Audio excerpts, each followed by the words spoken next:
Before the evening ended, 3,000 people inside that arena had already decided who the winner would be. Jim Kelly was younger, taller, and built like the kind of fighter crowds instinctively trusted. Bruce Lee looked smaller under the lights, almost relaxed, as if the noise around him belonged to someone else.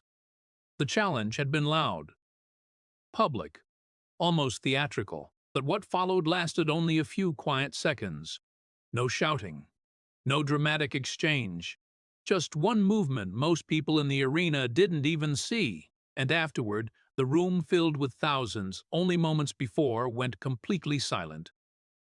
No one argued about the result. They only argued about how it happened. The arena began filling long before the demonstration started. At first, the arrivals were slow and scattered small, groups of students entering quietly, instructors greeting one another with restrained nods. The folding chairs creaked as people took their seats. Conversations stayed low, respectful, the way they usually do when martial artists gather in the same room. But the crowd kept growing.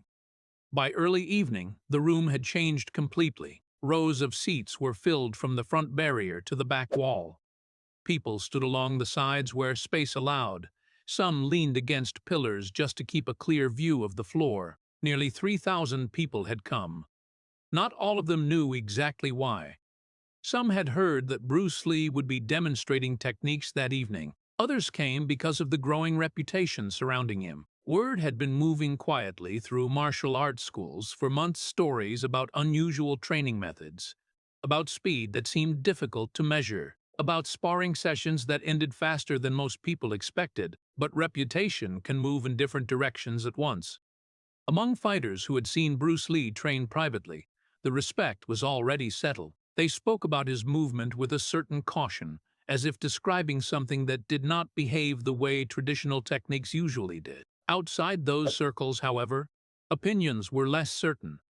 To many spectators, Bruce Lee was still a young instructor with strong opinions about martial arts traditions. He questioned forms that had been practiced for generations. He spoke openly about removing movements that looked impressive but served little purpose in real confrontation. Efficiency, he often said, mattered more than tradition.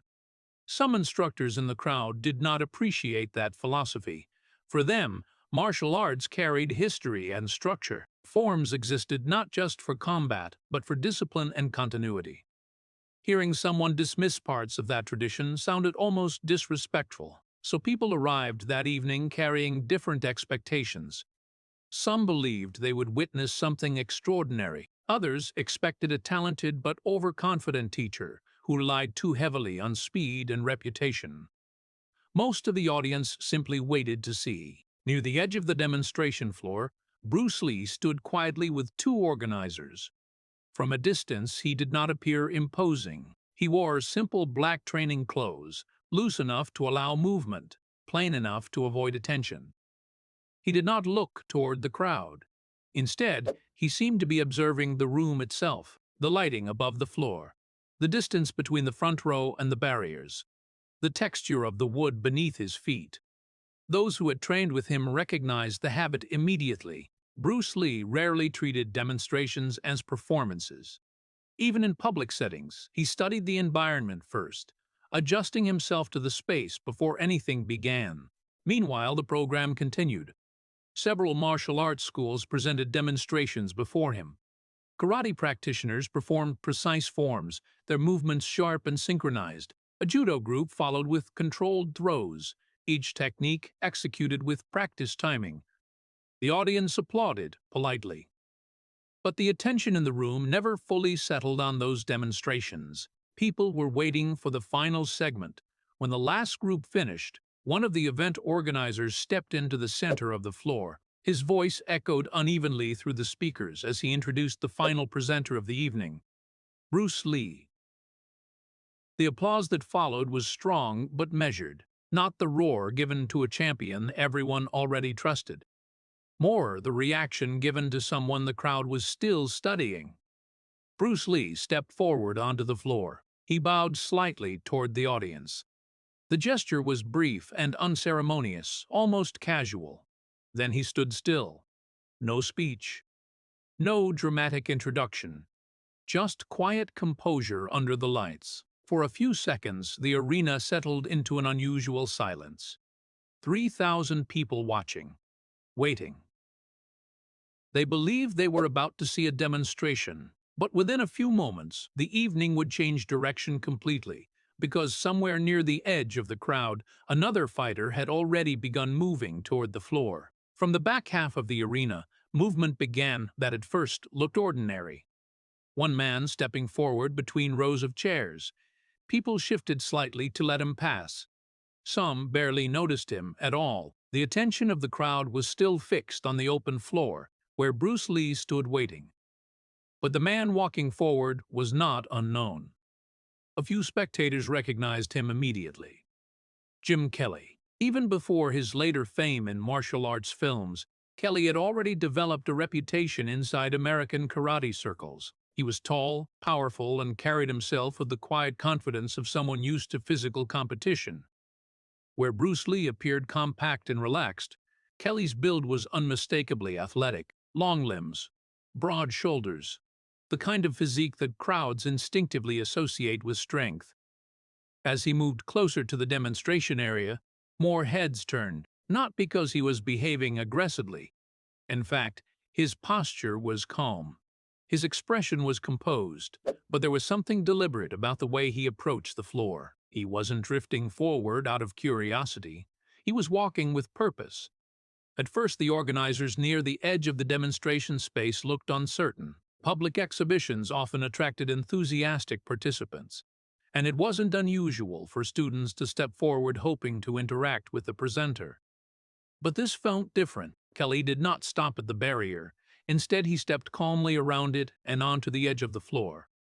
The shift in the room happened almost immediately. Conversations slowed. Several people in the front rows leaned forward in their seats. Bruce Lee noticed the movement as well. He turned his head slightly, not sharply, not with surprise, just enough to acknowledge the figure approaching across the floor. For a moment, neither man spoke. They simply stood facing each other at a comfortable distance. Kelly's presence alone created a contrast that the audience could feel instantly. His height and reach were obvious advantages. Even standing casually, he appeared significantly larger than Bruce Lee. In martial arts demonstrations, size often carries silent expectations. Many spectators in the arena began forming quick conclusions without realizing it. Strength versus speed, power versus technique. Some in the crowd exchanged glances, others whispered quietly to the people sitting beside them. The moment had not yet become a challenge, but it was moving toward one. Kelly stopped a few steps away from Bruce Lee. Up close, the difference in their physical frames was even clearer. Bruce Lee remained relaxed, arms loose at his sides, breathing steady. Kelly stood with the posture of someone accustomed to competition, balanced, aware but not tense. The organizers hesitated near the edge of the floor. Public demonstrations are normally controlled environments. Participants follow a planned structure. Surprise are rarely welcome. Yet no one moved to interrupt, partly because the interaction between the two men did not appear hostile, and partly because something about the moment had already captured the room. Kelly spoke first. Those sitting closest could hear his words clearly. For those farther away, the sound did not travel well enough to catch every detail. But the meaning was obvious. He wanted to test Bruce Lee, not with anger, not with insult, but with the quiet confidence of someone who believed physical reality would settle the question. Somewhere in the crowd, a few spectators nodded slightly. It was the kind of challenge many had secretly hoped to see. Bruce Lee listened without interrupting. His expression did not change. He did not step backward. He did not step forward. For a brief moment, he simply studied the man standing in front of him. Not judging, observing. Then he gave a small nod. No speech. No announcement to the audience. Just a simple acceptance that something unscripted was about to happen. Across the arena, the noise faded almost completely. 3,000 people realized at the same time that the evening was no longer a demonstration.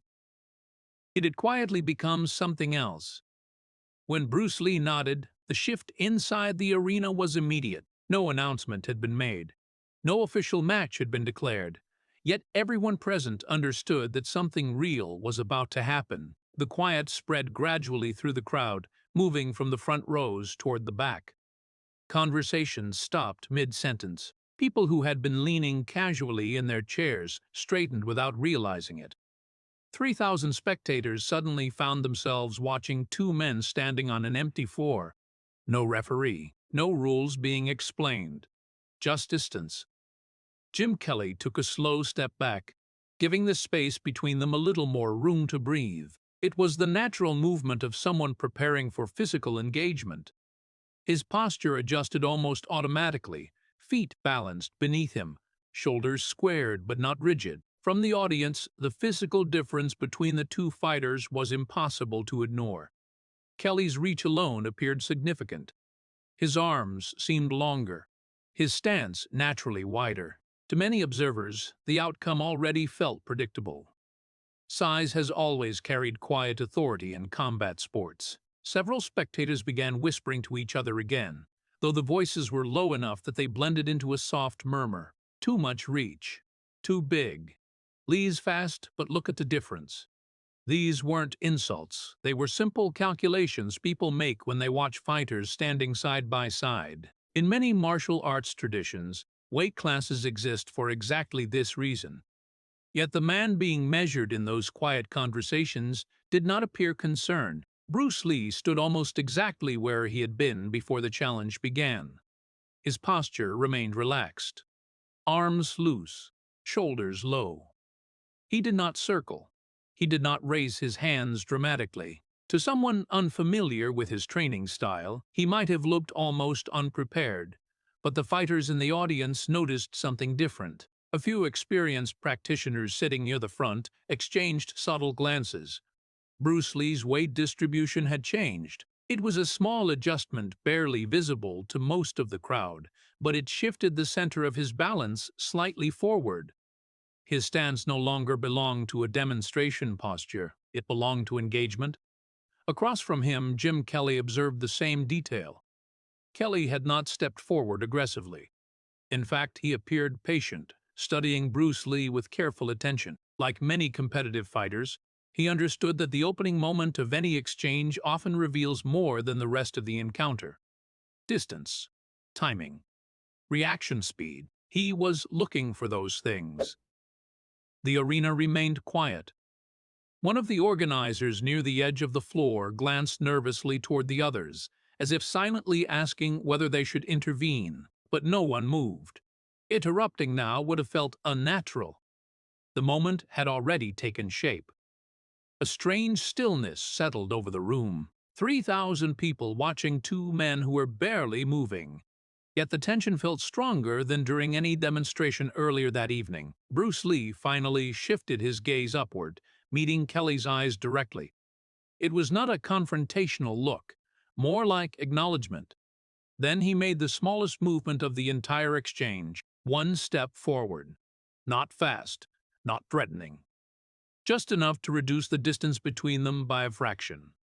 Kelly responded instinctively, adjusting his footing. The crowd leaned forward almost as a single body. They expected something explosive. A rapid exchange, a visible clash. That was what most public challenges looked like. But Bruce Lee's expression remained unchanged, calm, observant, as if he were studying something invisible between them. For a few seconds, nothing happened. Then Bruce Lee moved, and almost no one in the arena actually saw what he did. What happened next did not unfold the way the audience expected. Most people in the arena had prepared themselves for movement that would be easy to follow. In martial arts demonstrations, exchanges usually develop with visible rhythm, one fighter advancing, the other reacting, techniques flowing in recognizable patterns.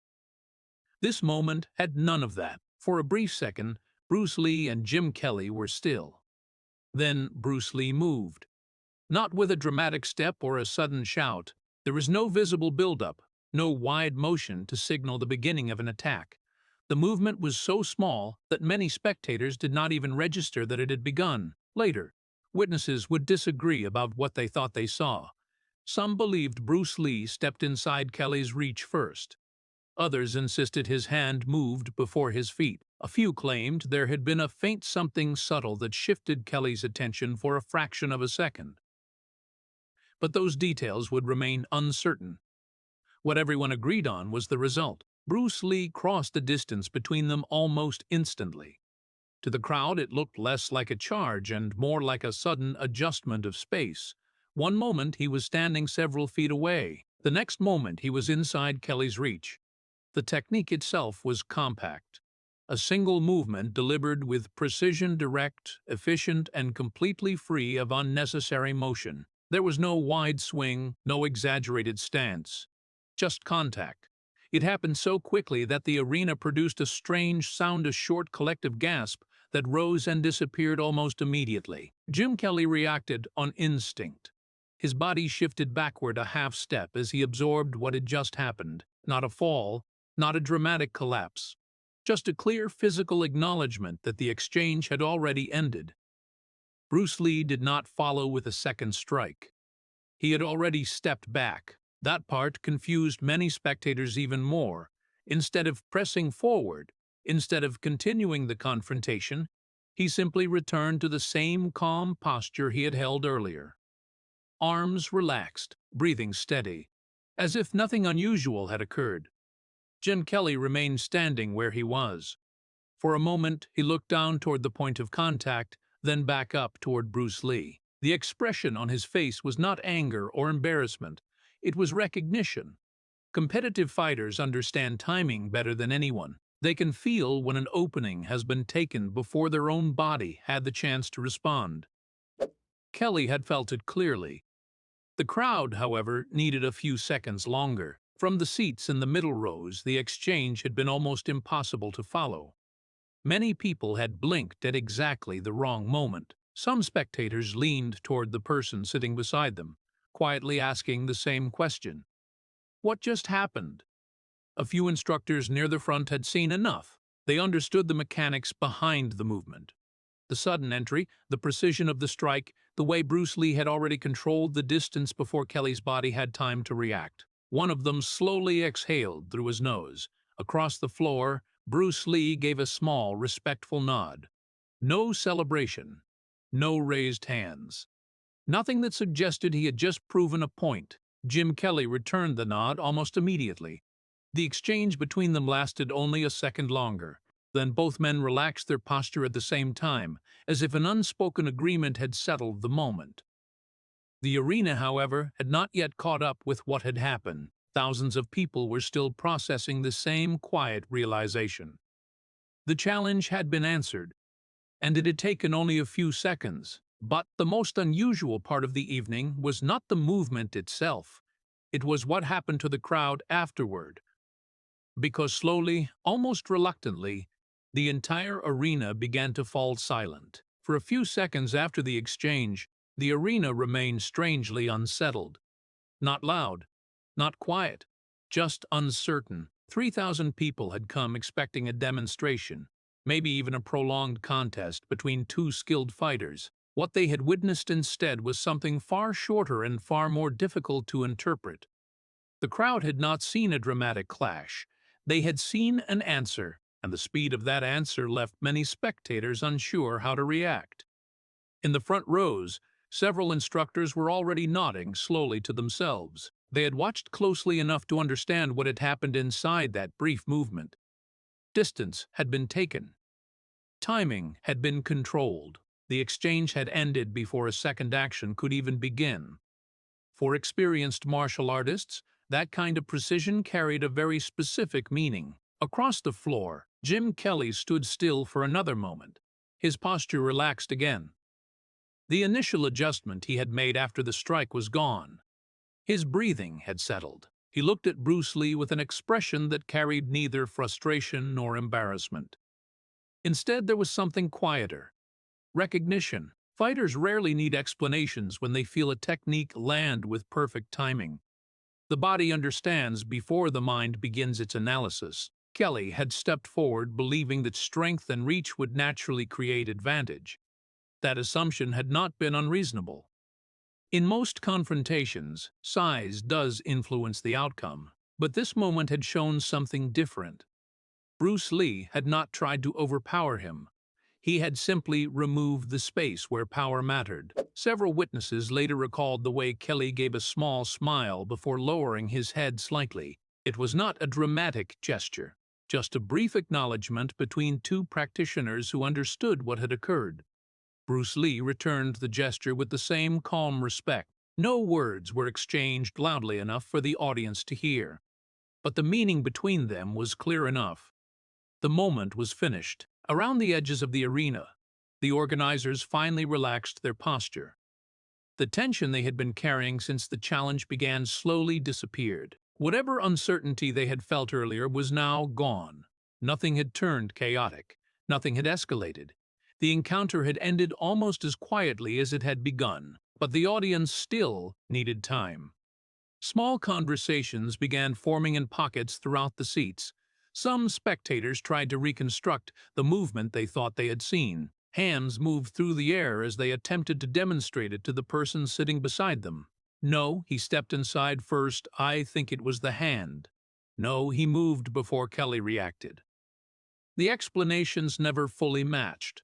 That was the strange part. Even those who had been watching carefully struggled to describe the exact sequence of events. The motion had been too compact, too efficient to follow clearly from a distance. One instructor sitting near the front leaned back in his chair and folded his arms slowly. "He didn't waste anything," he murmured to the man beside him. That observation spread quietly through the conversations around the room.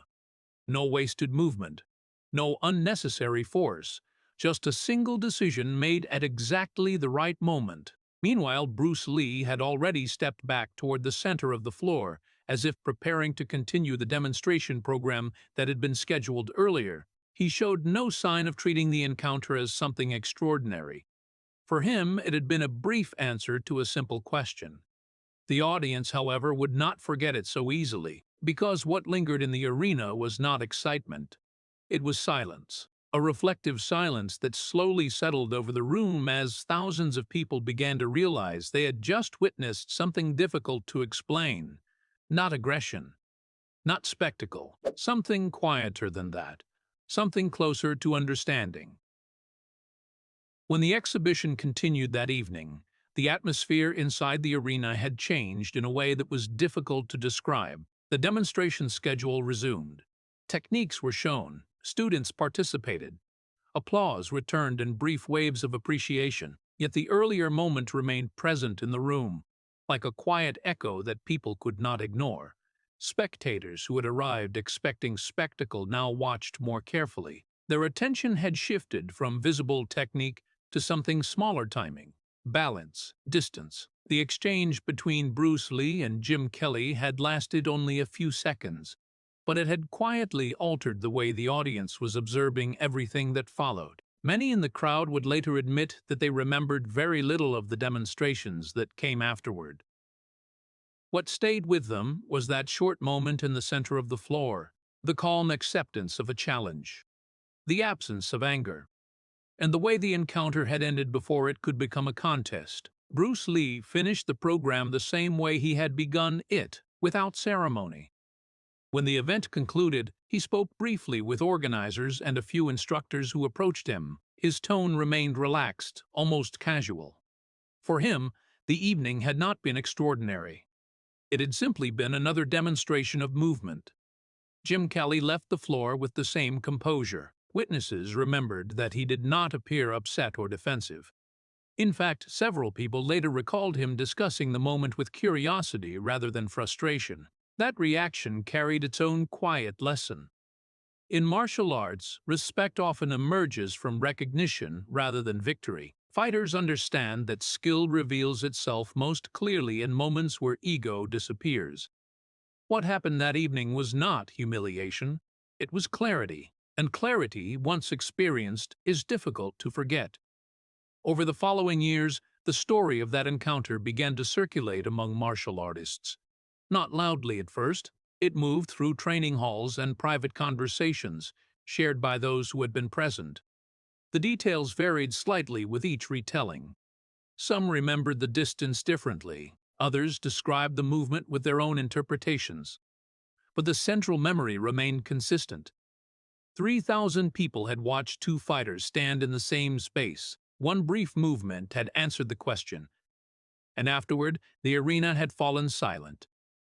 As Bruce Lee's influence on martial arts continued to grow, that memory gained a different kind of meaning. Students who studied his philosophy began to understand why the exchange had unfolded the way it did.